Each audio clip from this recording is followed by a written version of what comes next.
நம்முடைய இன்ஸ்டியூட்டில் வந்து பார்த்திங்கன்னா பிஓ எக்ஸாமுக்கு டெஸ்ட் சீரிஸ் வந்து நம்ம ரன் பண்ணிகிட்டு இருக்கோம். இந்த டெஸ்ட் சீரிஸ் வந்து ஜாயின் பண்ணிக்கணும் அப்படின்னு நீங்கள் நினச்சிங்கன்னா நவம்பர் 26 ஒரு ஒன் டே ஒரு ஆஃபரை தரோம். 500 rupees வந்து உங்களுக்கு கம்மி பண்ணி 2500 rupees தான் நம்ம கொடுத்துருக்கோம். ஏன் அப்படின்னு பார்த்தோன்னா அன்றைக்கி வந்து பார்த்தா இந்தியன் கான்ஸ்டியூஷன் டேன்றதுனால நம்ம ஒரு 500 rupees வந்து லெஸ் பண்ணியிருக்கோம். ஆனால் சீக்கிரமாக ஜாயின் பண்ணுற மாதிரி உங்களுக்கு இருந்ததுன்னா நவம்பர் 26 ஒரு பயன்படுத்தி சீக்கிரமாக ஜாயின் பண்ணிக்கிங்க. இதில் பாருங்கள் என்ன கொஷின்ஸ் வந்து நம்ம கொடுத்துருக்கோம் அப்படி பார்த்தா இதில் சால்வ் பண்ண போகிறோன்னா உங்களுக்கு find the HCF and LCM of 3/10 3 3/10 3/-12 3/6 3/3 இருக்குது. பின் வருவனவற்றுக்கு மீப்போவா மற்றும் மீசியமாக கண்டுபிடிக்கணும். சரிங்களா?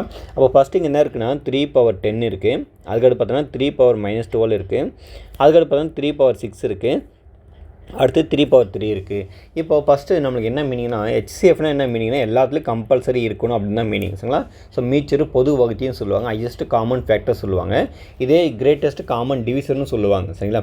அப்போ இதில் எல்லாத்துலேயும் கம்பல்சரி எது இருக்கும் அப்படின்னு பார்த்தீங்கன்னா இந்த கொஷின்ஸ் பார்த்தீங்கன்னா கொஞ்சம் டிஃப்ரெண்ட்டான கொஷின்ஸ். ஏன் அப்படின்னு பார்த்தீங்கன்னா உங்களுக்கு பவரில் வந்து மைனஸ் வந்திருக்கு. அப்போ மைனஸ் வரும்போது இது எப்படி போகிறதுனே தெரியாமல் இருக்கலாம். அதுக்காக தான் இந்த மாதிரி கொஷின்ஸ் நம்ம கேட்டிருக்கோம். அப்போ இதில் வந்து பார்த்தோன்னா -12 தான் லீஸ்ட்டு இருக்கும். சரிங்களா? அப்போது ஹையஸ்ட்டு காமன் ஃபேக்டர் சொல்லும்போது அதோடைய மிகச்சிறிய ஒரு மதிப்பு என்ன இருக்குன்னா இந்த 3/-2 தான் இருக்கும். அப்போ இதுதான் என்ன இருக்கும் HCFஆக இருக்கும். சரிங்களா? HCFஆக இருக்கும். அதுக்கப்புறம் இதில் வரக்கூடிய எல்லா வேல்யூஸும் இதில் இருக்கும். சரிங்களா? அதுக்காக சொல்லிக்கலாம். அதுக்கப்புறம் பார்த்தீங்கன்னா இங்கே பாருங்கள் 3/10 வந்து பார்த்தோன்னா எல்சிஎம்மாக இருக்கும். ஏன்னா அங்கே பார்த்தீங்கன்னா பவரில் வந்து ஹையஸ்ட் டேர்ம் இருக்குது. சரிங்களா? அதனால அதுதான் வரும். அப்போ இது கேள்விக்கான ஆன்சர் வந்து பார்த்தோன்னா இதுதான் எல்சிஎம்மாக இருக்கும். அப்போது HCF வந்து 3/-2 வரணும். அப்போ பாருங்கள் HCF வந்து 3/-2 வந்துருக்கணும். அண்டு LCM வந்து பார்த்தோன்னா 3/10 வரணும்.